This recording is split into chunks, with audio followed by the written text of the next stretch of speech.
Hi ವೀಕ್ಷಕರೇ, ಗೃಹಲಕ್ಷ್ಮಿ ಯೋಜನೆಯ ಪ್ರತಿ ಫಲಾನುಭವಿಗಳಿಗೆ ಇಷ್ಟು ದಿನ ಹಣ ಬರ್ತಾ ಇರಲಿಲ್ಲ. ಇದೀಗ ಕೊನೆಗೂ ಸರ್ಕಾರ 6,000 ಗೃಹಲಕ್ಷ್ಮಿ ಹಣನ ಒಟ್ಟಿಗೆ ಜಮಾ ಮಾಡುವುದಾಗಿ ನಿರ್ಧಾರ ಮಾಡಿದ್ದು, ಪ್ರತಿ ಫಲಾನುಭವಿಗಳಿಗೆ ಸಿಎಂ ಡಿ.ಕೆ. ಶಿವಕುಮಾರ್ ಅವರು ಒಂದು ಗುಡ್ ನ್ಯೂಸ್ನ ಕೊಟ್ಟಿದ್ದಾರೆ.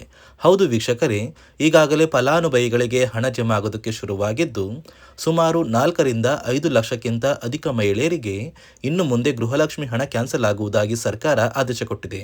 ಅದೇ ರೀತಿ ನಿಮ್ಮ ಬ್ಯಾಂಕ್ ಖಾತೆಗೆ ಹಣ ಬರುತ್ತೋ ಬರೋದಿಲ್ವೋ ಅಥವಾ ಕ್ಯಾನ್ಸಲ್ ಆಗುತ್ತೋ ಅಂತ ತಿಳಿಸ್ಕೊಡ್ತೀನಿ.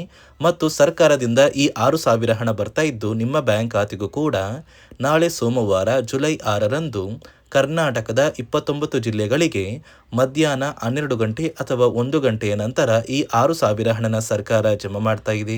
ರೇಷನ್ ಕಾರ್ಡ್ ದಾರರಿಗೂ ಕೂಡ ಭರ್ಜರಿ ಗುಡ್ ನ್ಯೂಸ್ನ ಕೊಟ್ಟಿದೆ. ಅದೇ ರೀತಿ ಗೃಹಲಕ್ಷ್ಮಿ ಹಣ ಯಾರಿಗೆಲ್ಲ ಬರುತ್ತೆ, ಯಾರಿಗೆಲ್ಲ ಕ್ಯಾನ್ಸಲ್ ಆಗುತ್ತೆ ಅಂತ ನಾನು ನಿಮಗೆ ತಿಳಿಸ್ಕೊಡ್ತೀನಿ. ಅದಕ್ಕಿಂತ ಮೊದಲು ನೀವು ನನ್ನ ಚಾನಲ್ನ ಸಬ್ಸ್ಕ್ರೈಬ್ ಆಗದೆ ಹಾಗೆ ಇದ್ದರೆ ದಯಮಾಡಿ ಪ್ರತಿಯೊಬ್ಬರು ಚಾನಲ್ನ ಸಬ್ಸ್ಕ್ರೈಬ್ ಮಾಡಿಕೊಂಡು ಹಾಗೆ ವಿಡಿಯೋಗೆ ಒಂದು ಲೈಕ್ನ ಕೊಡಿ. ಹೌದು ವೀಕ್ಷಕರೇ, ಸರ್ಕಾರದಿಂದ ಗೃಹಲಕ್ಷ್ಮಿ ಯೋಜನೆಯ ಪ್ರತಿಯೊಂದು ಫಲಾನುಭವಿಗಳಿಗೆ 6,000 ಗೃಹಲಕ್ಷ್ಮಿ ಹಣನ ಜಮಾ ಮಾಡ್ತಾ ಇದ್ದಾರೆ. ಆದರೆ ಸುಮಾರು 4 ಲಕ್ಷಕ್ಕಿಂತ ಅಧಿಕ ಮಹಿಳೆಯರಿಗೆ ಇನ್ನು ಮುಂದೆ ಗೃಹಲಕ್ಷ್ಮಿ ಹಣ ಕ್ಯಾನ್ಸಲ್ ಆಗ್ತಾ ಇದ್ದು, ನಿಮ್ಮ ಬ್ಯಾಂಕ್ ಖಾತೆಗೂ ಕೂಡ ಕ್ಯಾನ್ಸಲ್ ಆಗುವ ಸಾಧ್ಯತೆ ಇದೆ. ಒಂದು ವೇಳೆ ನೀವು ಹಣ ಪಡೆಯಲೇಬೇಕು ಅಂದರೆ ಈ ಕೂಡಲೇ ನೀವು ನಿಮ್ಮ ಒಂದು ರೇಷನ್ ಕಾರ್ಡ್ ಮತ್ತು ಆಧಾರ್ ಕಾರ್ಡ್ನ ತಗೊಂಡೋಗಿ ನಿಮ್ಮ ಊರಿಗೆ ಹತ್ತಿರವಿರುವ ಕರ್ನಾಟಕ ಒನ್ ಅಥವಾ ಗ್ರಾಮ ಒನ್ ಸೇವಾ ಕೇಂದ್ರ ಇರ್ಬೋದು ಅಥವಾ ಬೆಂಗಳೂರು ಒನ್ ಸೇವಾ ಕೇಂದ್ರ, ಯಾವುದೇ ಸೇವಾ ಕೇಂದ್ರಕ್ಕೆ ಹೋಗಿ ನೀವು ಗೃಹಲಕ್ಷ್ಮಿಗೆ ಮರು ಅರ್ಜಿನ ಹಾಕೋದು ಕಡ್ಡಾಯ. ನೀವು ಎಷ್ಟು ಬೇಗ ಮರು ಅರ್ಜಿ ಹಾಕ್ತೀರಾ ಅಷ್ಟು ಬೇಗ ಹಣ ಬರುತ್ತೆ.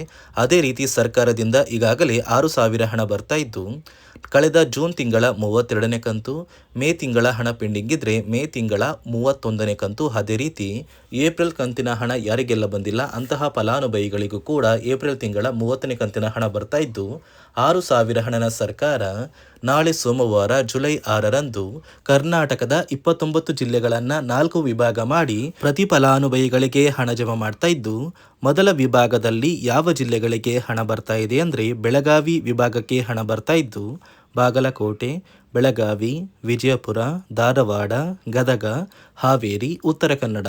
ಎರಡನೆಯ ವಿಭಾಗದಲ್ಲಿ ಬೆಂಗಳೂರು ವಿಭಾಗಕ್ಕೆ ಹಣ ಬರ್ತಾ ಇದೆ. ಬೆಂಗಳೂರು ನಗರ, ಬೆಂಗಳೂರು ಗ್ರಾಮಾಂತರ, ರಾಮನಗರ, ಚಿಕ್ಕಬಳ್ಳಾಪುರ, ಚಿತ್ರದುರ್ಗ, ದಾವಣಗೆರೆ, ಕೋಲಾರ, ಶಿವಮೊಗ್ಗ, ತುಮಕೂರು. ಮೂರನೆಯ ವಿಭಾಗದಲ್ಲಿ ಕಲಬುರಗಿ ವಿಭಾಗಕ್ಕೆ ಹಣ ಬರ್ತಾ ಇದ್ದು, ಬಳ್ಳಾರಿ, ಬೀದರ್, ಕಲಬುರಗಿ, ಕೊಪ್ಪಳ, ರಾಯಚೂರು, ಯಾದಗಿರಿ, ವಿಜಯನಗರ. ನಾಲ್ಕನೆಯ ವಿಭಾಗದಲ್ಲಿ ಮೈಸೂರು ವಿಭಾಗಕ್ಕೆ ಹಣ ಬರ್ತಾ ಇದೆ. ಚಾಮರಾಜನಗರ, ಚಿಕ್ಕಮಗಳೂರು, ದಕ್ಷಿಣ ಕನ್ನಡ, ಹಾಸನ, ಕೊಡಗು, ಮಂಡ್ಯ, ಮೈಸೂರು, ಉಡುಪಿ.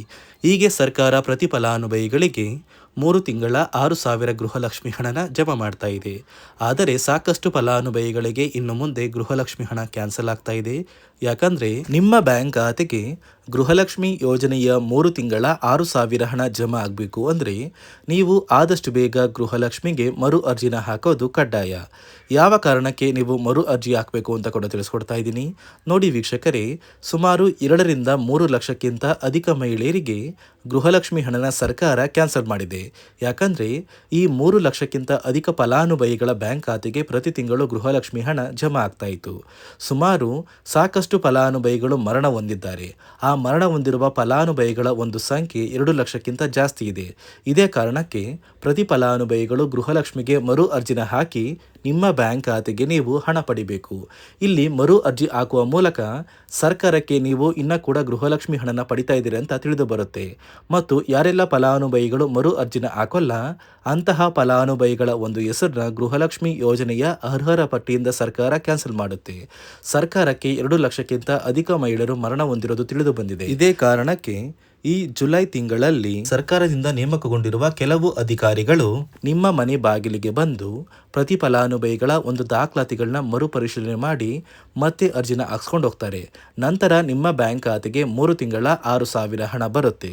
ಅದೇ ರೀತಿ ಇನ್ನು ಮುಂದೆ ಪ್ರತಿ ವರ್ಷವೂ ಕೂಡ ನೀವು ವರ್ಷದ ಕೊನೆಯಲ್ಲಿ ಗೃಹಲಕ್ಷ್ಮಿಗೆ ನೀವು ಹೊಂದಿರುವ ಲೈಫ್ ಸರ್ಟಿಫಿಕೇಟ್ನ ಕೊಟ್ಟು ಅರ್ಜಿನ ಹಾಕಿದ್ರೆ ಮಾತ್ರ ಆ ಒಂದು ವರ್ಷದಲ್ಲಿ ಪ್ರತಿ ತಿಂಗಳು ಗೃಹಲಕ್ಷ್ಮಿ ಯೋಜನೆಯ 6,000 ಹಣ ಬರುತ್ತೆ. ಈಗಾಗಲೇ ಫಲಾನುಭವಿಗಳಿಗೆ ಗೃಹಲಕ್ಷ್ಮಿ ಹಣ ಜಮಾ ಆಗೋದಕ್ಕೆ ಸ್ಟಾರ್ಟ್ ಆಗಿದೆ ಮತ್ತು ಸರ್ಕಾರ ಈ ಗೃಹಲಕ್ಷ್ಮಿ ಹಣಕ್ಕೆ ಕೆಲವು ನಿಯಮಗಳನ್ನ ಕೂಡ ಜಾರಿಗೆ ತಂದಿದೆ. ಅದೇ ರೀತಿ ರೇಷನ್ ಕಾರ್ಡ್ ಹೊಂದಿರುವ ಪ್ರತಿಯೊಂದು ಕಾರ್ಡ್ದಾರರಿಗೂ ಕೂಡ ಸರ್ಕಾರ 3 ಮುಖ್ಯವಾದ ಭರ್ಜರಿ ಗುಡ್ ನ್ಯೂಸ್ನ ಕೊಟ್ಟಿದ್ದು, ಮೊದಲ ಒಂದು ಗುಡ್ ನ್ಯೂಸ್ ಬಂದು ಸರ್ಕಾರ ಹೊಸ ರೇಷನ್ ಕಾರ್ಡ್ಗೆ ಅರ್ಜಿನ ಸ್ವೀಕಾರ ಮಾಡ್ತಾ ಇದೆ. ನೀವು ಕೂಡ ಹೊಸ ರೇಷನ್ ಕಾರ್ಡ್ನ ಪಡಿಬೇಕು ಅಂದರೆ ಆದಷ್ಟು ಬೇಗ ಅರ್ಜಿನ ಹಾಕಿ. ಅದೇ ರೀತಿ ಎರಡನೆಯ ಒಂದು ಗುಡ್ ನ್ಯೂಸ್ ಬಂದು ನೋಡಿ ವೀಕ್ಷಕರೇ, ನಿಮ್ಮ ಒಂದು ರೇಷನ್ ಕಾರ್ಡ್ಗೆ ಸರ್ಕಾರದಿಂದ ಈ ಜುಲೈ ತಿಂಗಳಲ್ಲಿ 3 ತಿಂಗಳ ಒಟ್ಟು 15 ರೀತಿಯ ಆಹಾರ ಪದಾರ್ಥಗಳನ್ನ ಪ್ರತಿಯೊಂದು ರೇಷನ್ ಕಾರ್ಡ್ದಾರರಿಗೆ ಸರ್ಕಾರ ಕೊಡುವುದಾಗಿ ಒಂದು ನಿರ್ಧಾರ ಮಾಡಿದೆ. ಹೌದು ವೀಕ್ಷಕರೇ, ನಿಮ್ಮ ಒಂದು ರೇಷನ್ ಕಾರ್ಡ್ಗೆ ಜುಲೈ ತಿಂಗಳ ಇಂದಿರಾ ಕಿಟ್ ಸಿಗುತ್ತೆ ಮತ್ತು ಜೂನ್ ತಿಂಗಳ ಇಂದಿರಾ ಕಿಟ್ ಸಿಗುತ್ತೆ. ಅದೇ ರೀತಿ ಮೇ ತಿಂಗಳ ಇಂದಿರಾ ಕಿಟ್ನ ಕೂಡ ಸರ್ಕಾರ ಕೊಡ್ತಾ ಇದ್ದು, ಒಟ್ಟು 3 ತಿಂಗಳ 15 ಆಹಾರ ಪದಾರ್ಥಗಳನ್ನ ಸರ್ಕಾರ ಪ್ರತಿ ಕಾರ್ಡ್ದಾರರಿಗೆ ವಿತರಣೆ ಮಾಡ್ತಾ ಇದೆ. ಮೂರನೆಯ ಒಂದು ಗುಡ್ ನ್ಯೂಸ್ ಬಂದು, ಇನ್ನು ಮುಂದೆ ನೀವು ಉಚಿತ ಅಕ್ಕಿ ಪಡಿಬೇಕು ಅಂದರೆ ಆ ಒಂದು ಬಯೋಮೆಟ್ರಿಕ್ ಮಷಿನ್ ಮೇಲೆ ಬೆರಳಿಡುವಂತಹ ಅವಶ್ಯಕತೆ ಇಲ್ಲ. ಯಾಕಂದ್ರೆ ಇದೀಗ ಸರ್ಕಾರ ನಿಮ್ಮ ಒಂದು ಬೆರಳು ಆ ಒಂದು ಮಷಿನಲ್ಲಿ ಎಂಟ್ರಿ ಆಗಿಲ್ಲ ಅಂದ್ರೂ ಕೂಡ ಆ ಒಂದು ಅಧಿಕಾರಿಗಳು ಪುಸ್ತಕದಲ್ಲಿ ನಿಮ್ಮ ಒಂದು ಹೆಸರನ್ನ ಬರ್ಕೊಂಡು ನಿಮ್ಮ ಕಾರ್ಡಿಗೆ ಅಕ್ಕಿನ ಕೊಡಬೇಕು ಅಂತ ಸರ್ಕಾರ ಆದೇಶ ಕೊಟ್ಟಿದ್ದು, ಈ 3 ಗುಡ್ ನ್ಯೂಸ್ನ ಪ್ರತಿಯೊಂದು ಫಲಾನುಭವಿಗಳಿಗೆ ಸರ್ಕಾರ ಕೊಡ್ತಾ ಇದೆ. ಇದರ ಜೊತೆಗೆ ನಿಮ್ಮ ಬ್ಯಾಂಕ್ ಖಾತೆಗೆ ಗೃಹಲಕ್ಷ್ಮಿ ಯೋಜನೆಯ ಹಣ ಇನ್ನು ಮುಂದೆ ಬರಬೇಕು ಅಂದರೆ 5 ರೀತಿಯ ಹೊಸ ನಿಯಮಗಳನ್ನ ನೀವು ಪಾಲಿಸಬೇಕು ಅಂತ ಸರ್ಕಾರ ಆದೇಶ ಕೊಟ್ಟಿದೆ. ಅದೇ ರೀತಿ ನೋಡಿ ಸ್ನೇಹಿತರೆ, ಈ ಬಾರಿ ಸುಮಾರು 3 ಲಕ್ಷಕ್ಕಿಂತ ಅಧಿಕ ಫಲಾನುಭವಿಗಳ ಬ್ಯಾಂಕ್ ಖಾತೆಗೆ ಸರ್ಕಾರ ಗೃಹಲಕ್ಷ್ಮಿ ಯೋಜನೆಯ ಹಣನ ಜಮಾ ಮಾಡ್ತಾ ಇಲ್ಲ. ಕಾರಣ ಏನು ಅಂದರೆ, ನಿಮ್ಮ ಬ್ಯಾಂಕ್ ಖಾತೆಗೆ ಡೆಬಿಟ್ ಮೂಲಕ ಹಣ ಜಮಾ ಮಾಡುವಂತಹ ಸಂದರ್ಭದಲ್ಲಿ ಸರ್ಕಾರ ಸಾಕಷ್ಟು ಫಲಾನುಭವಿಗಳ ಒಂದು ಬ್ಯಾಂಕ್ ಖಾತೆಗೆ ಹಣ ಜಮಾ ಮಾಡೋದನ್ನು ಕ್ಯಾನ್ಸಲ್ ಮಾಡಿದೆ. ಯಾಕಂದರೆ ಇತ್ತೀಚೆಗೆ ಹಣಕಾಸು ಇಲಾಖೆ ಜಾರಿಗೆ ತಂದಿರುವ 5 ನಿಯಮಗಳ ಆಧಾರದ ಮೇಲೆ ಪ್ರತಿಯೊಂದು ಫಲಾನುಭವಿಗಳಿಗೆ ಸರ್ಕಾರ ಈ ಒಂದು ಹಣನ ಜಮಾ ಮಾಡ್ತಾ ಇದ್ದು, ಯಾರೆಲ್ಲ ಫಲಾನುಭವಿಗಳು ಈ ನಿಯಮಗಳನ್ನ ಪಾಲಿಸಿಲ್ಲ ನಿಮ್ಮ ಬ್ಯಾಂಕ್ ಖಾತೆಗೂ ಕೂಡ ಹಣ ಜಮಾ ಆಗೋದಿಲ್ಲ. ಹಾಗಾದರೆ ಬನ್ನಿ ಸ್ನೇಹಿತರೆ, ಸರ್ಕಾರ ಜಾರಿಗೆ ತಂದಿರುವ ಆ 5 ಹೊಸ ನಿಯಮಗಳು ಏನು ಅಂತ ನಾನು ನಿಮಗೆ ತಿಳಿಸ್ಕೊಡ್ತಾ ಇದ್ದೀನಿ. ನೋಡಿ ಸ್ನೇಹಿತರೆ, ಮೊದಲನೆಯ ಒಂದು ನಿಯಮ ಬಂದು, ಸಾಕಷ್ಟು ಫಲಾನುಭವಿಗಳು ಹೊಂದಿರುವಂತಹ ಒಂದು ರೇಷನ್ ಕಾರ್ಡ್ ಏನಿದೆ, ಆ ಒಂದು ರೇಷನ್ ಕಾರ್ಡ್ನ ಮನೆಯ ಸದಸ್ಯರ ಪ್ರತಿಯೊಬ್ಬರ ಒಂದು ಆಧಾರ್ ಕಾರ್ಡ್ನ ನಿಮ್ಮ ರೇಷನ್ ಕಾರ್ಡ್ಗೆ ಕಡ್ಡಾಯವಾಗಿ ಲಿಂಕ್ ಮಾಡಿಸ್ಬೇಕು.